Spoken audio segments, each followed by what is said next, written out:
Когда мы ездили в Москву, это был какой-то 80... Я впервые там была, мне было сколько лет? Где-то 8, может, 9. И она рассказывала, что... Я это помню, да. За нами один раз увязалась какая-то женщина одна, и мы очень далеко жили, не в центре Москвы, далеко где-то жили. Ну, ездили отдыхать, там, в санаторий и так далее. И последние дни, когда оставались до вылета в Якутск обратно, она рассказывала, что когда женщина за нами шла, и все никак не могла как бы вот отлипнуть от нас, да, и все наблюдала. Мама испугалась этого момента, потому что ей не понравилось, что какая-то женщина все время преследует как будто. Потому что мы меняли станции, и она на какой-то из станций решилась подойти к нам. И я помню, мы сидели с братом, я тогда была брат, я и мама, и она вот вытащила из сумочки, женщина это была, такую вот корочку, а там вот я помню отчетливо Мосфильм было написано. И она оказалась просто то ли представителем кастинг, ну, я не знаю, как это тогда называлось, ну, короче, работником Мосфильма. И она говорила маме, что вот она является представителем Мосфильма, серьезной компании, и вот они ищут детей вот такого плана, видимо, азиатов маленьких, да, для какого-то проекта. И мама, конечно же, отказалась. И та тетенька, я помню, слезно умоляла, чтобы мы подошли там на следующий день куда-то, чтобы на пробы. Мама отказалась. Но этот факт исторически остался, ну, как бы вот в архивах нашей семейной истории. И потом, когда спустя какое-то время я уже взрослый человек, занимаюсь кино, мама вдруг вспомнила, говорила: слушайте, это же, оказывается, был знак тогда, что Сардана будет заниматься кино. Ну, возможно, вот это вот, ну, это как наша легенда семейная. Конечно, это не так было, но сей факт был, имел место быть. А потом я вспоминала тот год, какой же это был, 80 какой. Кто же тогда снимал, интересно, с плачущими азиатскими детьми? Возможно, это была Михалковская территория, Урга, территория любви или что-то там. Или, может, что-то там, узбек фильм или казах фильм что-то снимали. Ну, что-то в советское время было такое, да? Снималось много чего. Я смеялась, вспоминая этот пример. Мама, ты мне могла... То есть могла... Еще раньше я могла бы приступить к деятельности в области кино, если бы не ты, если бы ты не отказала. Ну, это как семейная как бы байка наша.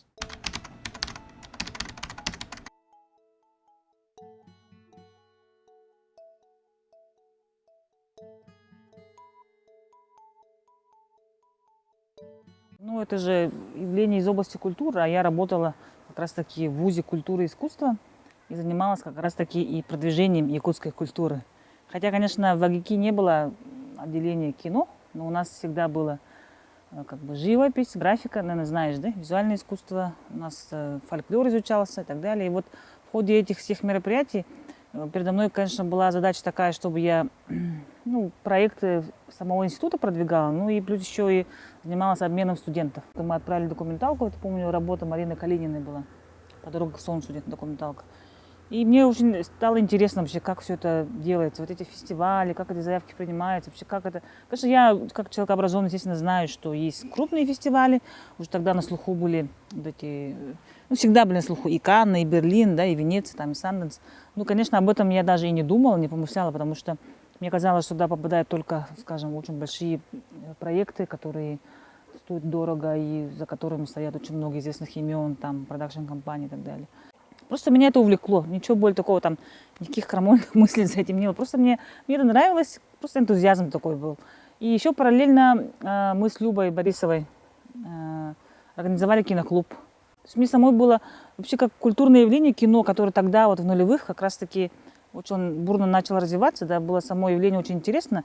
И задача была такая в киноклубе: посмотреть, пообщаться, посмотреть фильмы, пообщаться с авторами. Мы тогда еще не знали, что к чему это все приведет, к каким-то глобальным последствиям, потому что прав был человек, который говорил когда-то, что надо, если ты что-то делаешь, надо делать с душой, без всяких каких-то вот, скажем, в ответ чего-то ожидать. Когда же зародилось якутское кино? Кто были первые люди? Как все это двигалось? Потому что якутское кино уже требует каких-то академических текстов. Я думаю, с этим многие согласятся, потому что это как явление, оно давно уже существует, якутское кино. Ему уже больше 30 лет, на мой взгляд, или 30 лет. Если считать, что вот конец 80-х, да, оно зародилось, то уже пора, например, какие-то там вехи уже определять становление якутского кино, кто был пионером, да. Потом вот эти вот 90-е, что было, нулевых, что было с появлением цифры. И сейчас вот как раз вот второе десятилетие 2000-х, когда как раз-таки очень, мы громко заявили себе, скажем так. Многие уже знают, что такое якутское кино. Ну, я имею в виду, профессиональная среда знает непосредственно в самом регионе, в стране и даже за рубежом.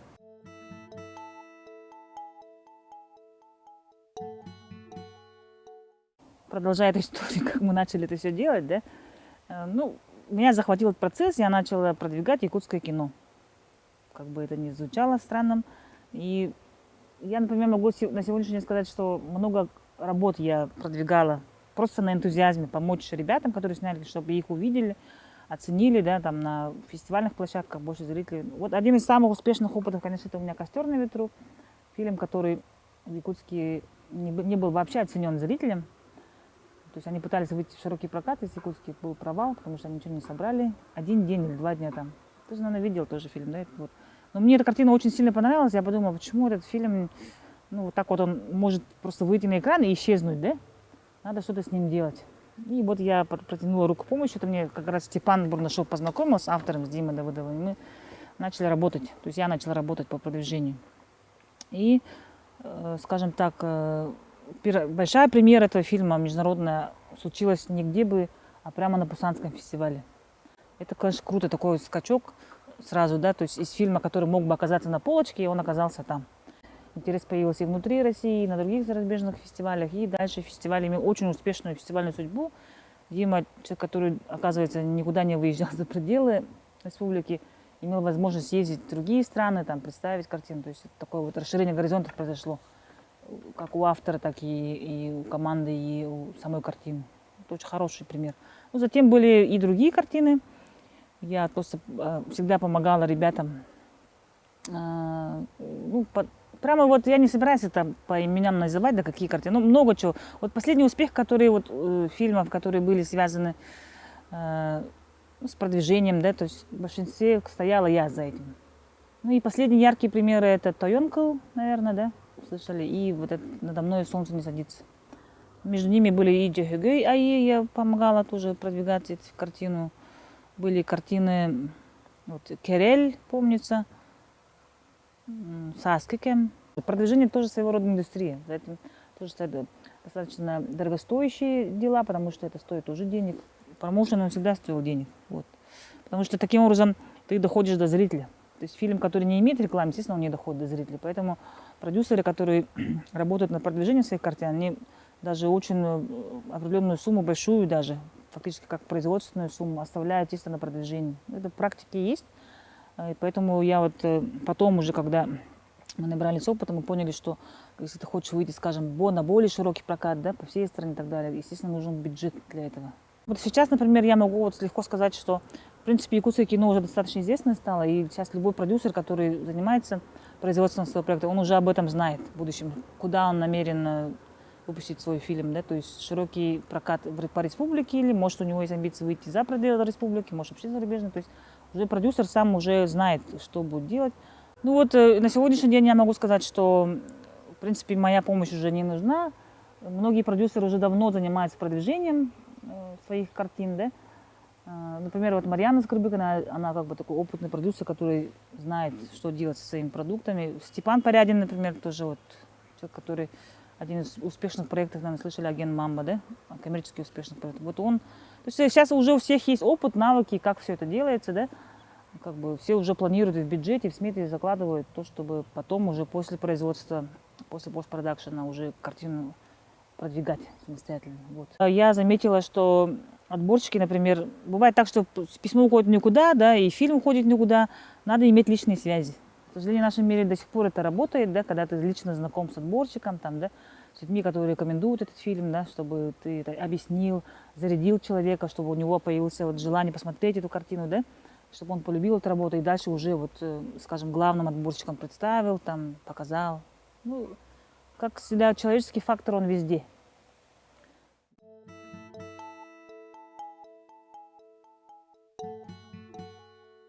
Ну, кто не любит кино? Мне кажется, нет человека, который не любит кино. В детстве, конечно, я смотрела много чего там по телевизору. Потом, когда...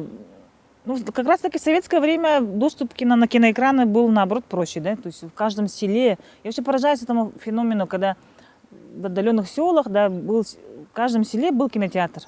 И мне казалось тогда, что человек может, ну, посмотреть там индийское кино, российское кино, да, другое кино какое-то корейское, вот это Хон Гильдон и так далее. Это считалось нормой. Какой-то мультикультурализм как раз таки в советском времени на экранах почему-то он был более как бы представлен, чем сейчас. Странно, да? А сейчас, ну, когда идешь в кино, больше смотришь американское, конечно, и российское, но совсем нет азиатского кино на больших экранах.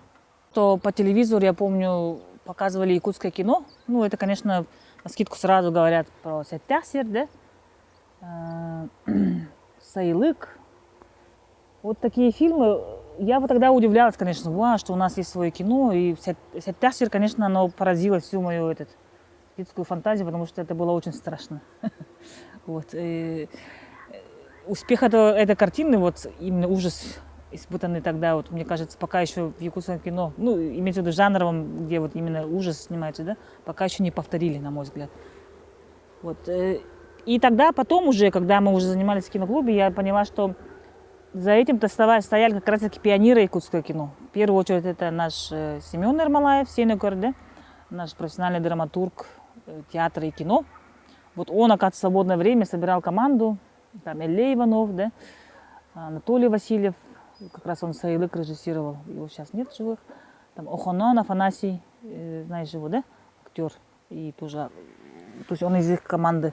Еще там их несколько, то есть какая-то команда друзей, которые энтузиастов тоже, которые в свободное время, вот, летом, видимо, когда у них были отпускные, да, выезжали и снимали кино, убирали, потому что доступ к камере, техника, конечно, было у кого? У телевизионщика, а они все были телевизионщиками профессиональными. Вот поэтому это очень интересное явление. Я думаю, что тогда, когда вот они все это делали, материалы и по НВК, возможно, выходили, просто я в архивах сейчас вот нет доступа, не знаю, но про них, наверное, рассказывали. Но это очень приятно осознавать, что тогда вот тоже вот на волне энтузиазма было такое движение, и люди снимали кино. И как раз таки эти картины как раз таки имеют очень такой четкий, скажем так, вот якутский почерк. Что это такое?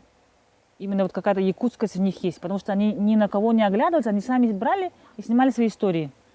Ты видел картину «Сайлык»? «Сайлык» это вообще... Вот если бы эта картина была снята чуть попозже, да, при другом раскладе, на другую камеру, более как-то вот, ну, полный метр она еще была бы, да, немножко там доработан сценарий был бы, это вообще мощная история была бы. Но она просто немножко, может быть, рано выстрелила, но это вообще, это одно из культовых фильмов. Я, например, мне спрашивали бы про любимые фильмы якутского кино, я бы сказала в первую очередь «Сайлык».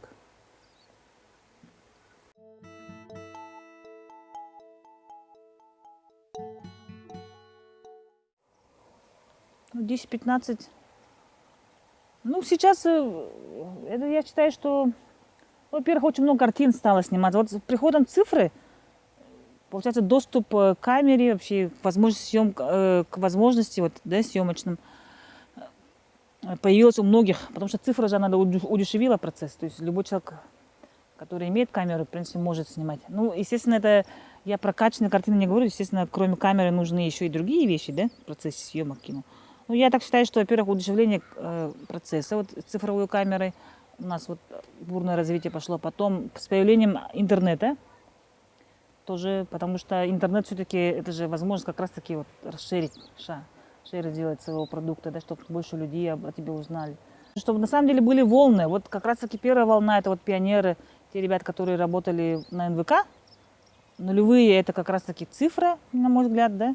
Я так считаю, может быть, не так. А сейчас это уже вот скажем, новая волна какая-то. Это просто, наверное, в нужное время, в нужном месте оказалось много профессиональных ребят. Потому что кадры, конечно, тоже решают. И мы знаем, что вот с появлением Сахафильма политика по именно подготовке кадров очень сильно работала. С Сахафильмом, вообще в целом, когда вот в 90-х годах, когда развал произошел, странно же, на самом деле, развал происходит по всей стране. Как раз таки студии национальных республик закрывались самые, а у нас здесь появилась впервые в истории студии. Она же должна была как-то вот потом, скажем, плоды, да, того, что вот наш первый президент инициировал создание этой студии, она должна была когда-то дать плоды. И это вот произошло, на мой взгляд, как раз сейчас, через какое-то время, да, когда вот выпускники начали возвращаться. Хотя многие говорят, что отправлялось-то больше людей, и не все вернулись. Я, честно говоря, не видела там ни имен, ни списков, кто туда уезжал, как. Ну, я точно знаю, что вот наш Алексей Семенович Шарман, наш Аксакал, один из первых, который стоял у истоков Сахафильма. Потом после этого были какие-то другие, там тоже студийные, или как-то отправляли ребят, говорят, учиться. Кто-то вернулся, кто-то нет. Вот. И последние, это, наверное, вот самый яркий пример, это профессиональные операторы наши, как Кеша Аммосов, да? Семен Аманатов. Потом вот этот звукорежиссер наш единственный профессиональный Тиша Сивцев, который делает весь звук якутского кино. Практически. Ну, сейчас появились тоже новые имена, но он один из самых крутых в сегодняшний день. Что еще? Ну вот кадры, конечно, решаются. Кадры появились, поэтому какое-то вот сообщество появилось. Естественно, всем хотелось творить. И вот благодаря этому всему, то есть верной политики тогда, возможно, да, правительство в свое время якутское кино. Но сейчас я очень надеюсь, что Арсений Сергеевич уже в прошлом году озвучил, что он поддержит якутское кино и что будет как бы выделен фонд на производство. И я надеюсь, что ну, в этом году, в 2020-м, получается, у нас что, пандемия, поэтому это все немножко приостановлено. Но я наслышана, что они собираются все-таки вернуться к этому вопросу. И будет объявлен, возможно, конкурс, там питчинг, как обычно происходит, да? И будут... Потому что деньги на производство, они были достаточно смешные все это время. 3 миллиона в год выделялось на производство. Это же смешно, на самом деле. Совсем маленькая сумма. То есть эти 3 миллиона, они раздавались буквально по чуть-чуть, там, по 100, по 200, кому-то там по 300. Ну, вот так вот. Поэтому если это систематизировать, ежегодно, если будет какая-то сумма выделяться на производство, это же очень круто. То есть много появится новых проектов, новых имен. То есть я в этом плане позитивно смотрю на все эти движения, потому что мы должны поддержать якутское кино. Многие авторы хотят поделиться с миром, с тем, что у них там сидит внутри. Это, мне кажется, нормально. То есть автор, который не хочет чем-то поделиться, там, мне кажется, это уже скучно. Литература и так далее, это все осталось в 20 веке же. В 21 веке что-то, вот какое-то культурное явление, а кино, ты сам знаешь, это технологический процесс. То есть к этому надо было прийти, технологически быть готовым, чтобы освоить это дело. В других, скажем, республиках национальных, например, период, опять я возвращаюсь в советский период, все, они, например, это все прошли, да, становление там своего кино и так далее, да. То есть история казахского кино, история кыргызского кино, оно уже намного старше, чем наше. Оно в советских времен, им уже там 100 лет, возможно, да, а нам всего вот 30 лет. Поэтому мы наверстываем то, чего у нас не было. У нас не было в национальных республиках своих студий. Вот. И время пришло, и вот как раз-таки то, что не имелось у нас, мы наверстывали все это время вот с конца 80-х, 90-х, и пришли сейчас как раз-таки, только начинаем вставать на ноги, на мой взгляд. И вот поэтому я говорю, нужна поддержка, чтобы все это, то, что вот было накоплено за 30 лет, не ушло в никуда. И в 90-х годах очень популярна была рок-музыка. Сам, наверное, ты знаешь. Я сама из Верхнеуральской области, поэтому я живой свидетель, скажем, становления рок-групп Чолбон. Как они были популярны и как они фактически вышли на всероссийский уровень, а это в советское время достаточно сложно было, да? Но они вышли, и если бы там чуть-чуть им помогли бы, то вместо, например, вот того же Хунхурту, который сейчас очень крутой, да, до сих пор, да, записывается, и известно всей стране там тувинской рок-музыки, да, или еще другие какие-то этнические рок-группы, был бы Чолбон. Но Чолбон не смог это сделать, на мой взгляд. Потому что не оказалось вовремя, возможно, человека, который их, там, людей, которые их поддержали бы и вывели бы там на более широкие. А прикинь, если бы мы эту зону рок-музыки этнической, да, нишу заняли бы, например, якутские музыканты. Это было бы круто. Вот то же самое, поэтому я говорю про якутское кино. Вот сейчас мы объявили себе, да, то есть это процесс уже давно идет, но поэтому я говорю, что мы не должны это упустить, мы должны вот застолбить все это место. Ну, если честно, конечно, среди региональщиков бытует мнение, что самые крутые это пока якутское кино. По статистике так и есть.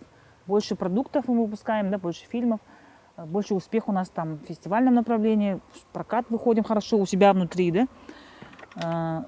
Чего не скажешь, возможно, о других регионах. Но они как бы берут с нас пример, но тоже продолжают работать. Поэтому я вообще на самом деле очень бы хотела, чтобы в российском кино наконец-то поняли, что кроме, скажем, вот этих крупных городов, да, крупных продакшн-студий, которые в крупных городах имеются, есть еще и производственные студии в регионах нашей огромной страны, да, что надо их поддержать. Если, например, нацелено было бы в Минкульт или где-нибудь такое вот направление по поддержке именно регионального кино, да, это было бы очень подспорно. То есть, чтобы поддержать тоже вот татарское, башкирское, якутское, там, бурятское кино. Оно есть, оно развивается. Я, например, знаю, что в ТВ тоже, вот в кино тоже развивается. Мы туда ездили, общались. Очень у них есть острое желание тоже снимать. И чем больше вот таких студий в национальных республиках, не только провинциальных, тем больше, например, истории, тем больше проектов интересных появится. Это же очень круто. Мы таким образом узнаем друг о друге.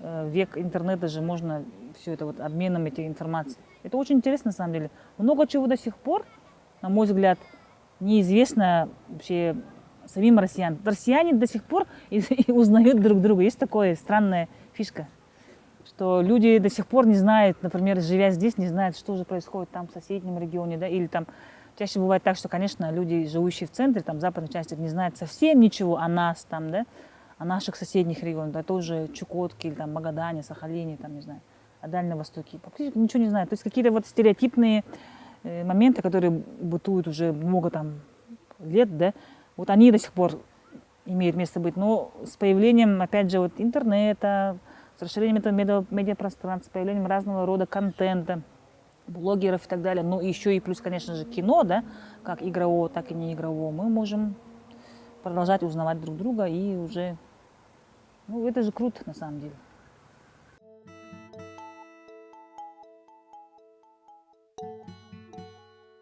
В советское время с развалом страны студии у нас появилась, наоборот, студии, а в национальных республиках, наоборот, эти студии стали закрываться. Но я не могу сказать, что они их всецело закрылись, и они не существуют. Они есть, естественно.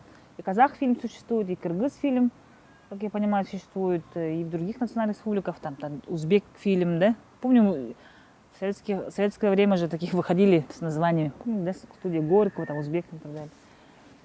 И у них есть, конечно, истории, они намного старше. Вот как раз после войны все это вот это бурно стало развиваться. То есть кинематографисты из центра выезжали вот на эти локации, вот на эти студии работали.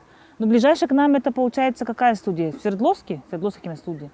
И я, насколько знаю, студии так такого не было, но в Иркутске была просто вот какое-то телерадио, что-то такое, когда оттуда просто выезжали, скажем, специалисты для того, чтобы освещать деятельность, ну, не партии, но того периода на Дальнем Востоке.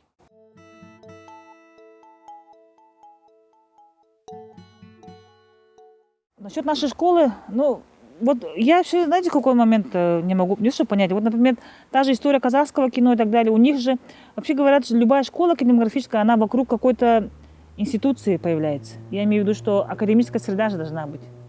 То есть у них в университетах это направление было, получается. И до сих пор есть киношколы, да? Так же, как и есть киношколы, скажем, в крупных городах нашей страны, там, в Москве, Питер, несколько киношкол, их несколько. А у нас же до сих пор нет этого. Согласись? Есть, сколько я знаю, в Якутском колледже культуры просто направление видео, что-то там, да? Видеосъемка, операторская работа. Но именно вот по режиссуре кино и так далее до сих пор нет. Но что на самом деле не то чтобы странно, я понимаю, что это достаточно дорогостоящее образование, потому что, во-первых, оно дорогостоящее. Ее открыть, это надо иметь таких специалистов, чтобы открывать такое направление. Поэтому большинство наших ребят, которые желают учиться или желают потом связать свою судьбу с кино, они, естественно, вынуждены выезжать куда? В большие города. Но даже не имея киношколы непосредственно, академической вот этой структуры, у нас явление как кино появилось. Я же говорю еще раз, это благодаря Сахафильму, благодаря тому, что вот были эти энтузиасты в начале, да, и благодаря тому желанию и стремлению ребят, которые вернулись после окончания, все это вот реализовать. Конечно, у всех, наверное, там глаз горел, я так думаю, приехать и начать уже работать у себя на родине, снимать кино. Немножко уже.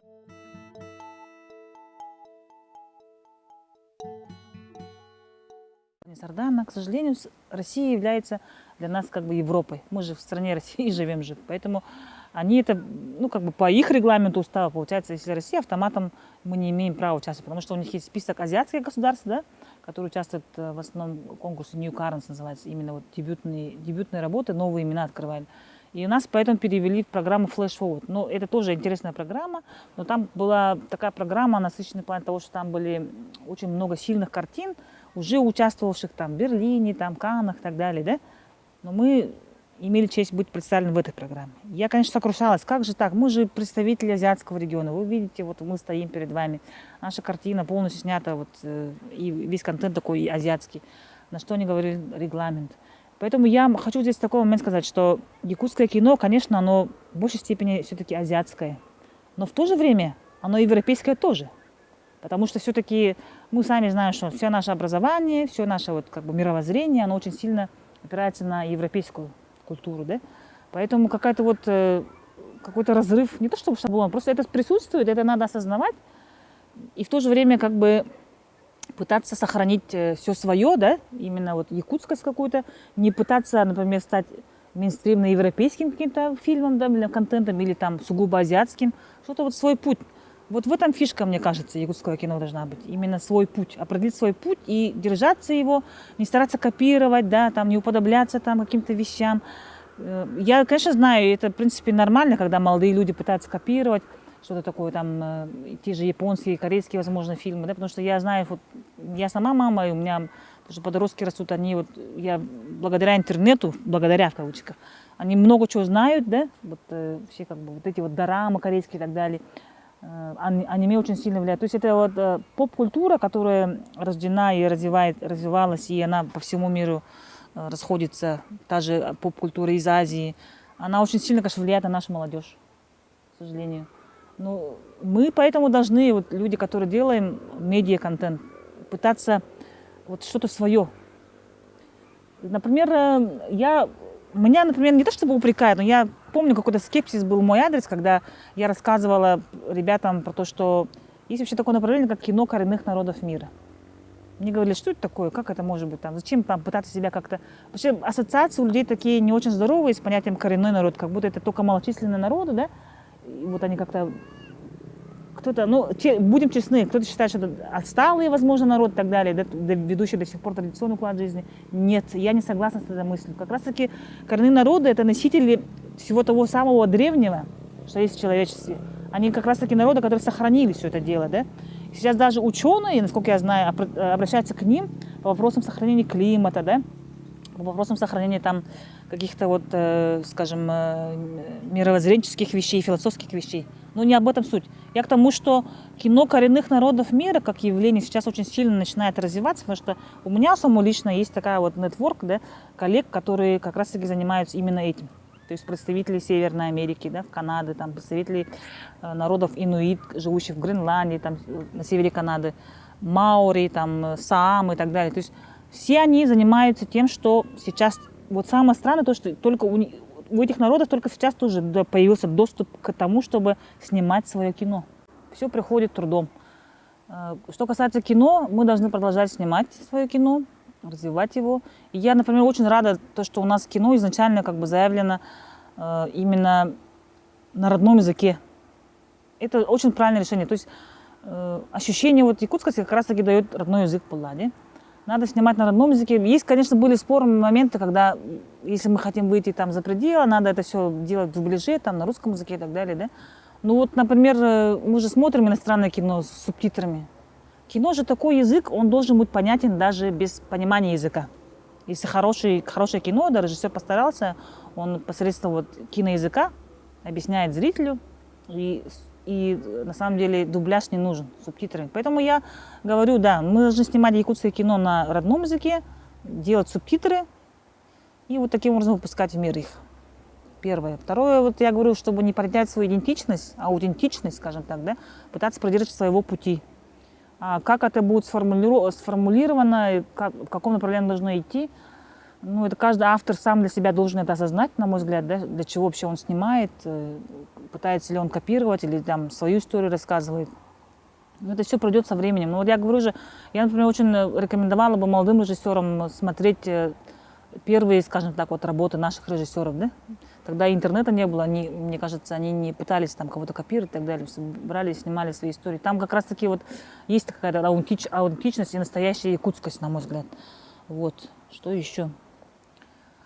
Ну, развиваться, самообразованием надо заниматься. Я, например, конечно, многие говорят, что вот якутское кино как явление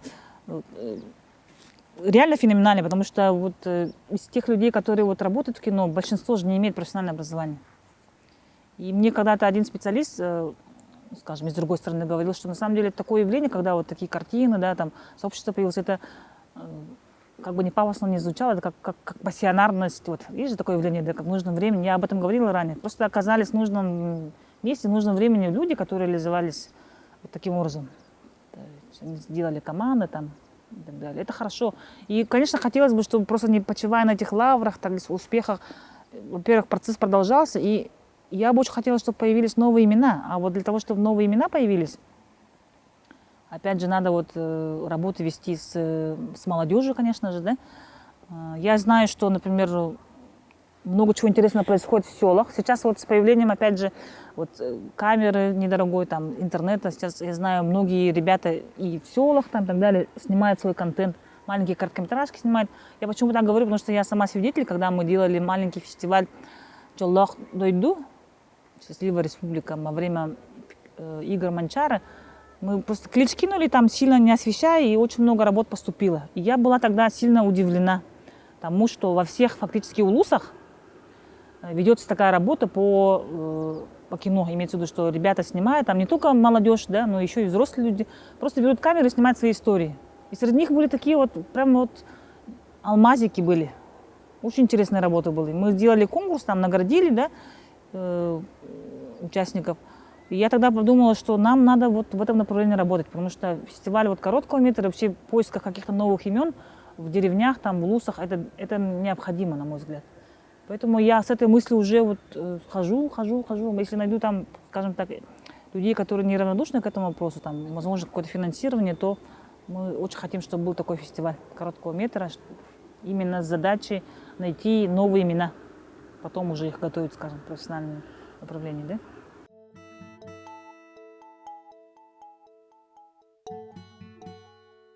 Вы говорили в начале нулевых, да, что это как благо, наоборот, да? Наоборот, имеет, скажем, негативную сторону. То есть глобализация как раз-таки вынуждает те культуры, которых мало, да, ну, в количественном плане, исчезнуть. Вот в этом есть опасность, конечно. Поэтому насчет серебряной, ну, это, конечно, вопрос к философам. Это я не могу рассуждать по этому, потому что я вообще, вот сейчас, например, да, как человек, который сейчас уже занимается, я кино, вот хочу сказать, где литература якутская? Если, например, кино развивается, оно должно же вкупе, вот ты говоришь, Серебряный век, там, век российской культуры, там совпал, конец 19-го, начало 20-го, русской культуры, да? Где литература? Где, на самом деле, дело в том, что мы знаем, что история развития кино, естественно, связана с театром. Театр нашему 100 лет.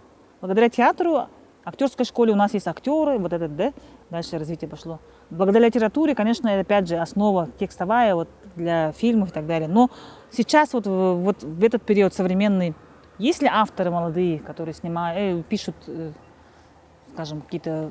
Я пока, честно говоря, ну я наслышана, вот Слепцов есть Анатолий, кажется, да, Анатолий его зовут, да, победитель прошлого года, он участвовал. Вот хочется чего-то нового, если честно, в литературе якутской нашей. Потому что то, что было в 20 веке, это осталось в 20 веке. Это вот все-таки связано с тем периодом, да. Вот в 21 веке нужен тоже свой контент, то есть авторы, которые рассказывают именно про этот период времени, хотелось бы. Потому что и кино, и литература, они же, и театр, они все очень сильно взаимосвязаны. То есть не может быть такого, чтобы из этих явлений только одно развивается, а все остальные молчат. То есть это все должно быть как бы вот, ну вот совместно, в симбиозе. Это, мне кажется, нормально, так должно быть. И друг от друга они очень сильно зависят. Если в одной стороне есть толчок, то он, соответственно, тянет в другую сторону. Ну, вот так вот.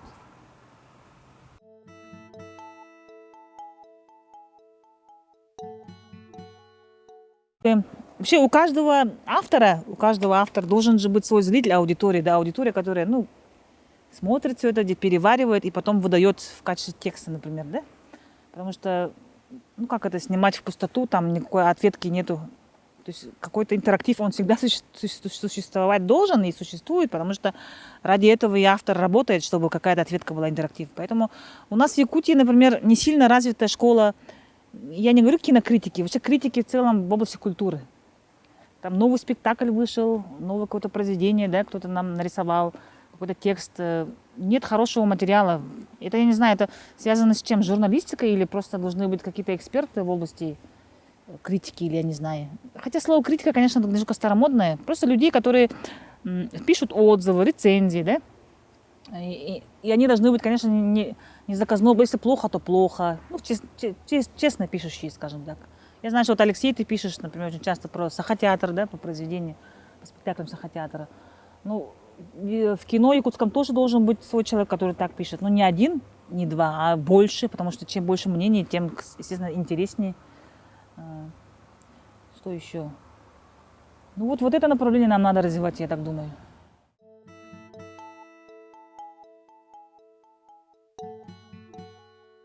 Ну вот я говорила до этого, Сайлык мне очень нравится. Сайлык нравится. Вот из того периода еще есть короткий метр Тюллерью, ты видел, да? Геннадий Багананов снял. Вот очень тоже интересная работа, мне очень нравится. Затем вот в нулевых вот эта картина «Тын», по-моему, мне очень нравится. Видел уже, наверное. И из последних «Тоянкыл». Вот эти вот картины, мне кажется, они как раз-таки каждое свое время, вот эпоху свою, как бы, вот, очень сильно символизируют. Там начало становления якутского кино, 90-е, как все это было, и сейчас вот. Из вообще в целом мирового кино последних лет, ну, сейчас кино же очень много чего интересного. Вот по кино можно вообще следить за тем, что происходит вообще в мире.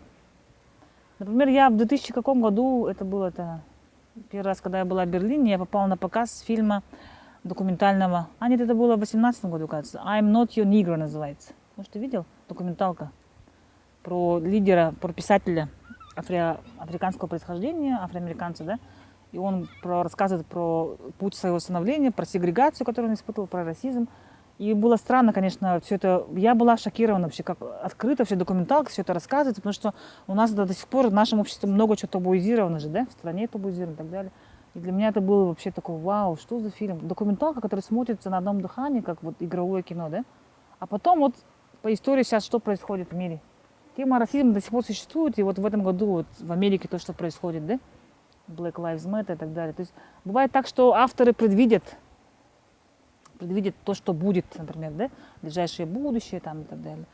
Вот это, я считаю, это круто. То есть работы, которые там, ну, то есть автор, он что-то улавливает, какие-то вот эти моменты, да, и снимает это в своем кино, а потом это происходит, или наоборот, то есть он предостерегает, что это может произойти, да. Это, я считаю, конечно, круто.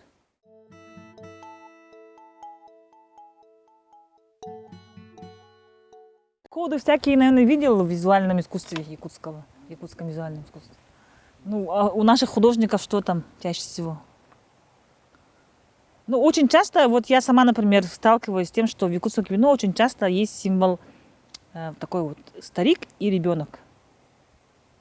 Ну, это очень четкий такой посыл, да, это как бы вот переход поколений, да, когда ты передаешь от старшего поколения к младшему. Очень часто именно вот такой вот тандем старший и младший. Даже последняя вот картина, например, «Надо мной солнце», там тоже вот герои, да, уходящий человек, пожилой, который вот последние свои дни проводит с молодым человеком, а потом передает все свои знания в последний момент этому ребенку, да, ну, молодому человеку. Очень часто вот именно такой вот тандем мы встречаем в якутском кино. Но это, видимо, бессознательно сидит наших авторов, что мы все-таки очень сильно связаны с нашим прошлым. Очень хотим, чтобы наше прошлое, оно сохранилось, да, наша культура сохранилась, потому что мы знаем, что последними носителями этой культуры являются наши кто? Пожилые люди. Что мы должны с ними чаще общаться и так далее, потому что они уйдет, много чего уйдет. Вот. Поэтому бессознательно авторы вот это вот транслируют в своих работах. Я очень часто вижу еще символ дороги в якутском кино. Очень часто, фактически в каждой картине есть дорога. Дорога это по символике, если так научно подходить к этому. Дорога это символ жизни. Дорога жизни, она может быть там длинной, широкой, такой беспроблемной, а может быть таить такие опасности, да, может быть она короткая и так далее. То есть символ дороги очень часто встречается. Вот. Что еще? Ну, если так покопаться, много чего, но я не буду об этом говорить.